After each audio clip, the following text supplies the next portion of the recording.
Bom, prosseguindo no estudo dos evangelhos, vamos agora na página 67, um texto bem interessante. Diante de tantos milagres do que está sendo dito, Jesus recebe 2 discípulos da parte de João Batista. Eu falei para vocês no tópico anterior que eles reconheceram Jesus como um grande profeta. E muitos estariam até olhando para Jesus como um profeta que substituiria João Batista. Porém, João Batista, ele tinha demonstrado um conhecimento diferente. Ele conhecia a profecia sobre o Cordeiro de Deus, então ele sabia, pela interpretação dessa profecia, pelo que foi, e ele profetizou, né? Ele sabia que Jesus viria e morreria, tá bom? Então, o que acontece agora é que ele envia 2 discípulos até Jesus para indagar Jesus sobre o ministério de Jesus, o que é um texto, assim, vamos considerar bem difícil de interpretar. Porque João Batista, Jesus dá testemunho dele que dos nascidos de mulher não tinha ninguém semelhante a ele. Jesus vai falar isso agora. E um homem cheio de fé. Mas mesmo um homem cheio de fé, ele faz uma pergunta que alguns falam que ele se tornou incrédulo. Então, dentro da limitação do homem, às vezes está sofrendo, ele falou audaciosamente. Talvez Deus nunca tinha revelado a ele que ele iria para a cadeia, tá bom? Iria passar por essa situação. E aí a pessoa pode ter, em algum momento, ter uma limitação. Isso é do ser humano, né? Mas João Batista, que fica claro, ele sabia que Jesus era o Messias. Mas vamos ler então, vamos ler o texto de Mateus, Mateus capítulo 11, versículo 1 a 19, para nós vermos esse diálogo com os discípulos de João Batista. Versículo 1. E aconteceu que, acabando Jesus de dar instruções aos seus 12 discípulos, partiu dali a ensinar e a pregar nas cidades deles. E João, ouvindo no cárcere falar dos feitos de Cristo, enviou 2 dos seus discípulos. Então nós vimos ressurreições, expulsar demônios, que era algo que era terrível para as pessoas, e as muitas curas que estão acontecendo. A fama de Jesus está crescendo. Nós vimos pessoas até entre os gentios da região de Tiro, que era a região dos fenícios, pagãos, seguiam a religião de Baal, estavam vindo a Israel ouvir a pregação de Jesus. No versículo 3, nós temos a pergunta, a mensagem que ele envia pelos seus 2 discípulos. Versículo 3, a dizer-lhe: és tu aquele que havia de vir, ou esperamos outro? Ou seja, é como se João Batista tivesse duvidado, em algum momento, ou ele não duvida, mas está falando para Jesus, quando que vai começar a ação do reino de Deus, ok? É o que nós interpretamos da pergunta dele, longe de pensar em incredulidade do profeta. Então, mas essa pergunta, vamos dizer, algum tipo de tristeza pelo momento, ou até, como eu vou dizer mais abaixo, como o ministério de Jesus tinha começado, o ministério dele tinha terminado. João Batista, ele já tinha terminado o ministério dele, então o Espírito Santo certamente já não atuava mais nele como atuava antes, porque o ministério dele tinha acabado. Isso acontece na vida do homem. Dizem os pastores que uma das coisas mais difíceis, às vezes, é para alguns pastores, principalmente presidentes, às vezes identificar quando chegou a hora dele passar o ministério, Mas, bom, isso acontece. Certamente o homem vai sentir diferença na graça de Deus, João Batista pode ter sentido, veja, eu estou dizendo pode ter sentido, até porque o apóstolo Paulo vai dizer que foi do agrado do Pai que nele, em Jesus, habitasse a plenitude do Espírito, ou seja, o Espírito Santo estava agindo sobre Jesus de uma maneira especial. e o ministério de João Batista havia se encerrado. Tá bom? O versículo 4, Jesus vai responder a pergunta dele. E Jesus respondendo disse-lhe: Ide anunciai a João as coisas que ouvis e vedes. Os cegos veem, os coxos andam, os leprosos são limpos, e os surdos ouvem. Os mortos são ressuscitados, e aos pobres é anunciado o Evangelho.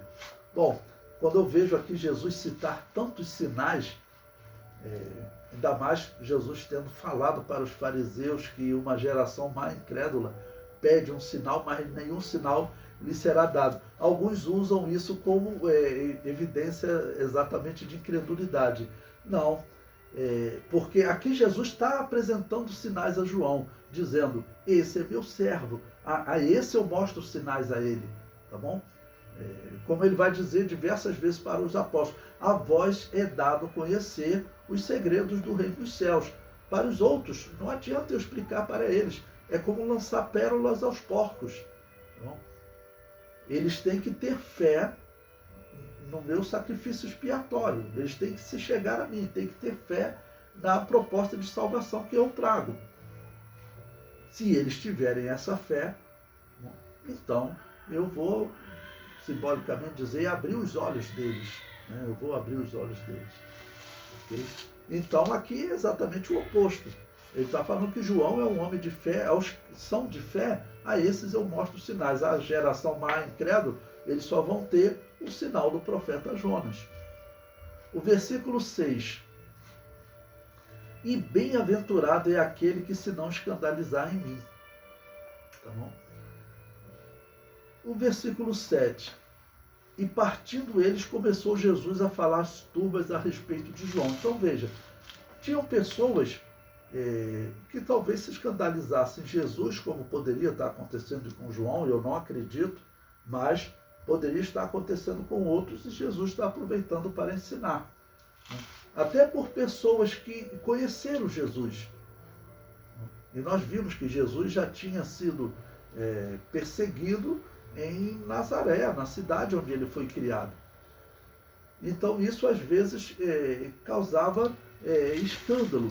Sempre lembrando que alguns falam: olha, é lícito que venha o escândalo, é permitido, né, que venha o escândalo, mas ai daquele por quem vem o escândalo. Então as pessoas dizem, né, se a pessoa escandalizar, automaticamente ela sofre. Não, ela pode causar escândalo, mas não por uma atitude dela, mas por ignorância do escandalizado. Né? Porque eles olhavam para Jesus e tem momento que é dito claramente que eles se escandalizavam em Jesus, até por conta da família de Jesus, dos seus irmãos. Ele conhecia, era um homem comum. Como que está fazendo esses sinais? Era um carpinteiro, provavelmente, né? Era um carpinteiro. Então, como ele está fazendo esses sinais? E a Bíblia vai dizer: e escandalizavam-se dele. Então, Jesus vai sofrer por causa desses escândalos? É claro que não. Aí é escândalo por causa da ignorância do tolo, né? Bom, e é interessante, agora Jesus vai começar a dar testemunho de João. Porque é bonito, né? Deus no Antigo Testamento deu um testemunho tão bonito de Jó, deu um testemunho tão bonito de Abraão, né? Chamando Abraão de amigo, ok? E aqui Jesus vai dar um testemunho bonito de João. Ele diz: olha, que foste ver no deserto? Uma cana agitada pelo vento? Sim, que foste ver? Um homem ricamente vestido? Os que se trajam ricamente estão nas casas dos reis. Mas então que foste ver? Um profeta? Sim, vos digo eu, e muito mais do que profeta. Porque é este de quem está escrito: eis que diante da tua face envio o meu anjo, que preparará diante de ti o teu caminho. Então veja, Jesus está falando, João era um homem comum, sujeito às mesmas paixões como nós, as nossas limitações. E existem alguns até que interpretam uma limitação de João naquela pergunta que ele faz a Jesus: és tu aquele que havia de vir? Tá bom? Então o homem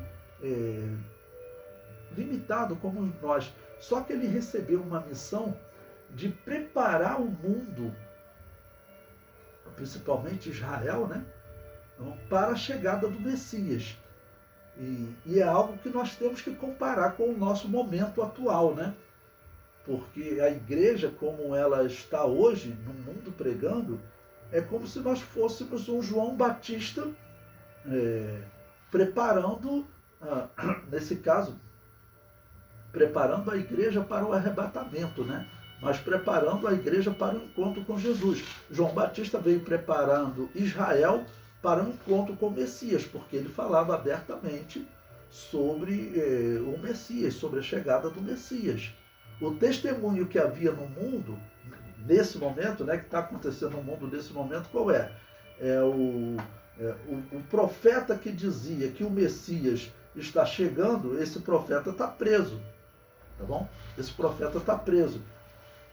E será que o Messias vem mesmo? E agora esse profeta, ele talvez até sendo questionado, e aí você dizia que o Messias viria, agora tu está preso, perto de morrer, o que está acontecendo? Né? E talvez houvesse esse questionamento, né? Tá bom? Então, Jesus Cristo diz, mais do que profeta, porque é este de quem está escrito, eis que diante da tua face envio o meu anjo, que preparará diante de ti o meu caminho. Então, por isso eu comparo com o momento que nós estamos vivendo. Então, nós estamos pregando hoje como João Batista naqueles dias, só que preparando um encontro, vamos dizer, preparando a igreja para o seu encontro com Jesus. Podemos fazer essa comparação. Então, não teremos um homem no mundo liderando como João Batista estava. Ok? Porque certamente não será uma só testemunha, mas a igreja será essa testemunha. Tá bom? Um cristão anunciando para o mundo e anunciando para os outros cristãos. O versículo 11. Em verdade vos digo que entre os que de mulher têm nascido, não apareceu alguém maior do que João Batista. Bom, por que João Batista seria o maior? Eu digo principalmente por aquelas palavras de João Batista, né? Convém que ele cresça e que eu diminua. Se nós conseguirmos fazer isso, nós vamos nos equiparar a João Batista. Sempre trabalhando para exaltar Jesus, a profecia, a palavra de Deus, né? E nós desaparecermos. Então, essa expressão de João Batista eu interpreto como sendo, claro, uma demonstração do seu interior, esse era o sentimento dele, tá ok? Então, esse grande exemplo de humildade leva Jesus a dizer, né, os nascidos de mulher não teve ninguém maior do que João Batista. Ele diz, mas aquele que é o menor no reino dos céus é maior do que ele. Porque aí também dizendo o seguinte, como eu já ouvi pessoas perguntando, João Batista, ele foi batizado no Espírito Santo como nós somos batizados? É claro que não, não havia. Tá bom? A graça de Deus que João experimentou não é como a graça que nós experimentamos. Desde que Jesus morreu e que o Espírito Santo foi enviado sobre a igreja, a graça que nós recebemos é maior do que a graça que João Batista recebia. Tanto que vocês sabem, é dito que nós estamos vivendo a dispensação da graça. Ok? E nesse período Deus está lidando com o homem com uma misericórdia especial, com uma graça especial, tá bom? Que foi derramada depois da morte de Jesus e da descida do Espírito Santo. João Batista viveu no período que a expressão que normalmente é usada é que o Espírito era dado por medida. É essa expressão usada. Ou seja, o Espírito, para resumir, para você entender, a graça do Espírito Santo não era dada como é dada à igreja hoje. Ok? Não é dada como é dada a nós. Bem, o versículo 12. E desde os dias de João Batista até agora se faz violência ao reino dos céus, e pela força se apoderam dele. Porque todos os profetas e a lei profetizaram até João. Observe o que eu estou dizendo. João Batista, ele terminava o ministério dele e terminava também a lei. Ok? porque iria inaugurar a graça. Com a morte de Jesus, tá bom? Ressurreição e o dia do Pentecostes, que era o momento que profetizava a salvação dos gentios, tá bom? Então, com João também se encerrava a lei. Não está dizendo que nós vamos descumprir a lei. Não está dizendo que nós vamos descumprir a lei. Mas como a lei não podia salvar, a lei mostrava o caminho que o homem deveria seguir para ser salvo. Todos pecaram, ou seja, ninguém conseguia cumprir aquela lei por toda a sua vida. Então todos morreriam. Ok? Então, por isso, Jesus veio trazer o sacrifício de substituição, ok? Porque todos morreriam. Quem finaliza esse período de que a lei está só dizendo qual é o pecado, mas ela mesma não dá a solução e Jesus traz a solução? Esse período se encerra com João. É o que Jesus está dizendo agora, né? O versículo 14. E se quereis dar crédito, é este o Elias que havia de vir. Por quê, irmãos? Na profecia, vamos dizer, os israelitas, né, acreditavam que Elias viria novamente, como profetizou Malaquias, né? Tá bom? E ele converteria o coração dos pais, né? Converteria Israel, né? Então, vamos ler essa referência.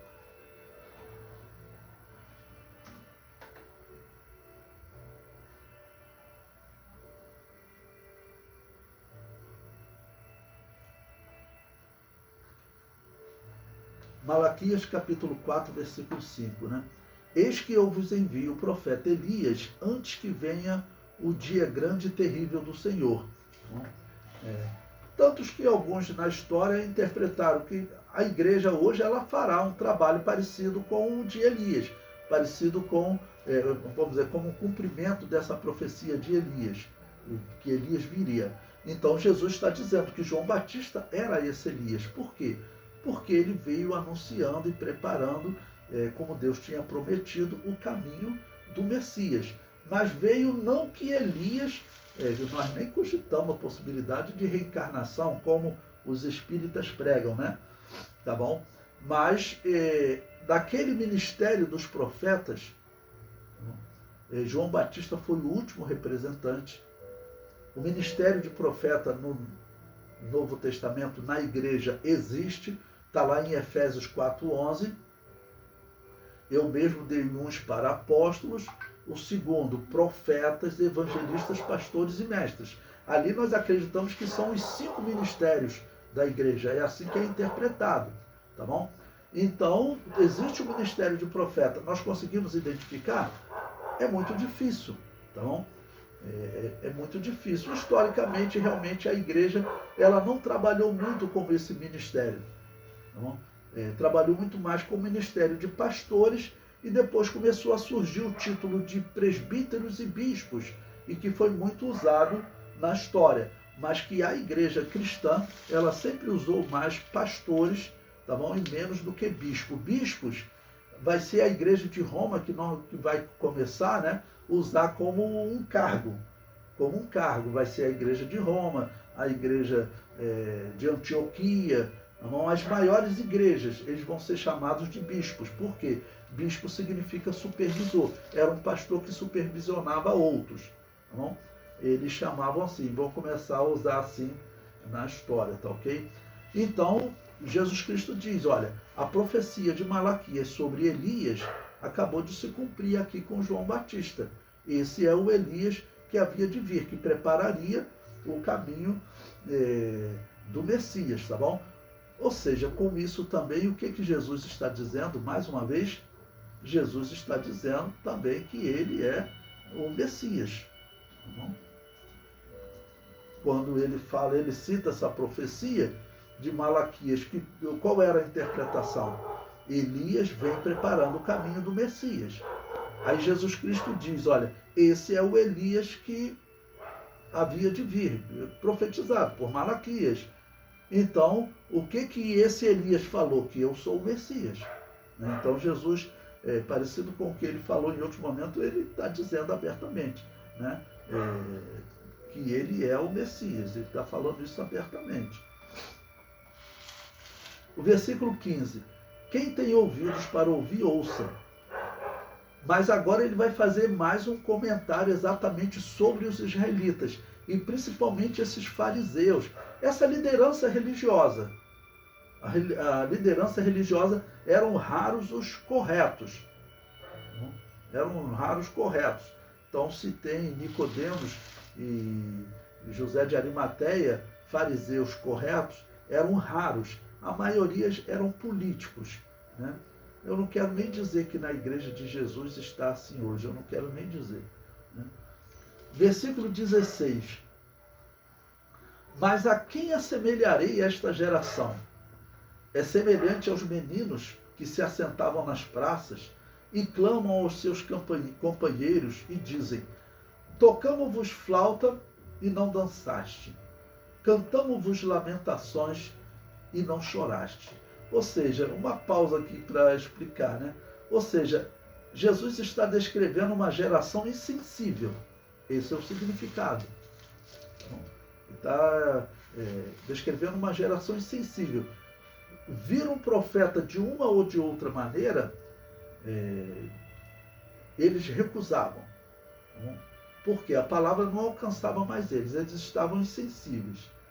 Aí no versículo 18: porquanto veio João, não comendo nem bebendo, e dizem: tem demônio. Veio, pois, o Filho do Homem comendo e bebendo, e dizem: eis aí um homem comilão e beberrão, amigo de publicanos e pecadores. Mas a sabedoria é justificada por seus filhos, né? Bom, então fazendo a leitura. E como Jesus, nesse caso, ele é acusado de beber vinho, né? De comer, ser comilão e ser beberrão, no caso de vinho. Ou seja, eles criticavam. João Batista não bebia porque ele tinha o pacto do nazireado, né? Como eram os nazireus do Antigo Testamento, foi dito que ele nunca beberia bebida forte. Normalmente os nazireus é que faziam isso. Então, e Jesus, ele não era nazireu. Ele não tinha esse pacto. Então, nazireu significa separado. Mas não é que Jesus não era separado. Jesus era separado, mas a aliança, o pacto do nazireu para não tocar em morto, não chegar próximo de um morto, então, e não beber vinho, ok? Jesus só não tinha esse pacto, é só isso. Bom, então aí no livro eu coloquei para vocês exatamente essa pergunta de João Batista: és tu aquele que havia de vir? E eu coloquei Colossenses 1,19. Por quê? Nesse texto o apóstolo Paulo diz que foi do agrado do Pai que toda a plenitude habitasse nele, em Jesus. Vamos ler aqui Colossenses, capítulo 1, versículo 19. Olha. Porque foi do agrado do Pai que toda a plenitude nele habitasse. Ou seja, então, quando o ministério de Jesus começou, terminou o ministério de João Batista. Podemos dizer até que João Batista ele profetizou essa situação, né? Porque ele disse: convém que ele cresça e que eu diminua, ou seja, o meu ministério acaba. O que vai ser esse diminuir, né? Bom, ele está preso nesse momento, ok? Por causa da pregação da verdade. Então, ele manda essa mensagem.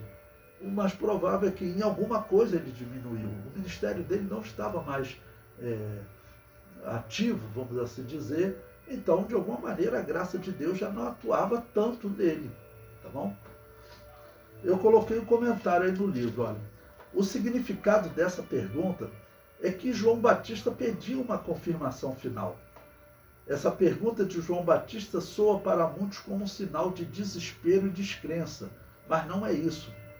É fato que ele batizou Jesus, viu o Espírito Santo descer sobre ele em forma de pomba e ouviu a voz do céu. João Batista, como os apóstolos demoraram a entender, talvez esperasse que Jesus fizesse alguma coisa contra o reino de Herodes, contra os romanos. Mas Jesus veio para liberar os israelitas do jugo de Satanás em primeiro lugar. O jugo de Herodes e dos romanos era consequência, irmão. Se Israel não tivesse feito rebeliões, irmãos, tá bom? Provavelmente Israel hoje já seria o país que dominou o mundo, tá bom? Mas eles tinham um ódio de Satanás contra eles, claro, então o exército romano iria acabar dando um jeito de destruir eles, vamos assim dizer. Mas se não fossem as rebeliões, se Israel continuasse se desenvolvendo, tanto que, olha, o Império Romano deixou de existir. E o primeiro-ministro de Israel, quando ele esteve no Brasil, ele falou isso. Ele falou, onde estão os impérios antigos, aquele Egito antigo, aquela Pérsia antiga? Bom, a Pérsia ainda existe, mas o Irã hoje ele é insignificante, ele é o que é por causa do petróleo. Mas tecnologicamente eles são muito atrasados. E como eu disse para vocês, um outro tópico, essa riqueza que o Irã tem hoje, essa riqueza vai acabar. O que vai acontecer com esse inimigo de Israel quando essa riqueza acabar? Eles vão conseguir fazer aquela graça, jogar um monte de mísseis lá, mesmo sabendo que é um país pobre, né? Aquilo tem um custo altíssimo. Quem é que vende para eles? Os russos, que precisam de dinheiro, né? Está provado que eles são aliados do russo. Tem especialistas dizendo até que a Rússia está vendendo arma atômica para eles, porque a Rússia precisa de dinheiro. E o Irã, o que ele faz? Ele usa o dinheiro do petróleo para poder alimentar grupos terroristas e comprar essas armas. Tá ok? Mas essa riqueza deles vai acabar. Essa energia foi a responsável pela Primeira e pela Segunda Guerra Mundial. O próximo controle, o próximo tipo de energia que a humanidade mais vai usar quando essa energia acabar, certamente será decisivo, tá bom?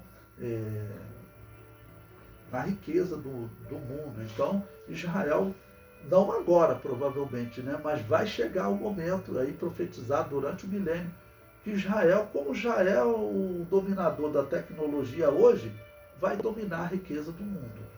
Tá bom? Vai dominar a riqueza do mundo. Porque bendita é a nação cujo Deus é o Senhor. O Brasil chegou a colocar no dinheiro, mas oficialmente o Brasil diz que ele é um Estado laico, que Deus não é o Senhor dele. Isso é o que o Brasil diz oficialmente, né? Por isso que existe há 500 anos e é menos do que Israel, que existe há nem 80 anos. Bom, em segundo lugar, eu coloquei um segundo ponto aí também, Jesus responde com sinais. Era uma resposta para que João entendesse que ele não veio para fazer guerra física, mas guerra espiritual. Após os discípulos de João saírem, Jesus diz que a lei e os profetas se encerraram com João. Agora inicia a dispensação da graça. Jesus classifica João como o maior homem nascido de mulher, mas aquele que experimentar a dispensação da graça é maior do que ele. Dos nascidos não tinha ninguém semelhante a ele, que tenha recebido a graça de Deus. Nesse caso, ele seria maior até do que Moisés. Porque, claro, Jesus está comparando com todos do passado. Mas está comparando, está falando da graça de Deus que ele recebeu. Ele teve uma missão muito gloriosa, irmãos. A Bíblia ela resume o ministério de João.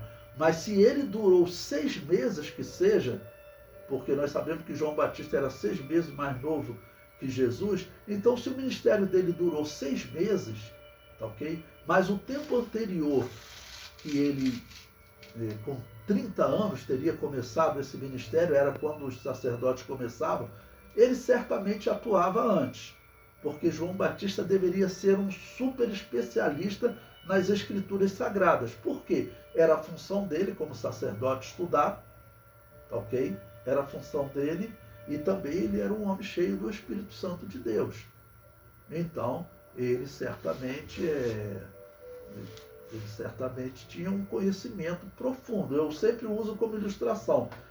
Se Saulo de Tarso, Gamaliel fossem debater com João Batista, textualmente, sobre as Escrituras, sobre a interpretação, eles iam perder longe. Tanto que João Batista interpretava que o Messias tinha chegado. E como ele fazia isso? Certamente não era só por revelação, não. Até para ele usar o título Cordeiro de Deus, ele conhecia as Escrituras, ele era com certeza absoluta especialista nisso, sobre a profecia do Cordeiro de Deus, né, que é o Cordeiro Pascal, morrer para salvar a humanidade. Tanto que ele fala, eis o Cordeiro de Deus que tira o pecado do mundo, não é só de Israel, não. Ele vai salvar o mundo todo. Tá bom? Mas em termos de graça, o que a igreja recebe hoje é mais forte do que João recebia.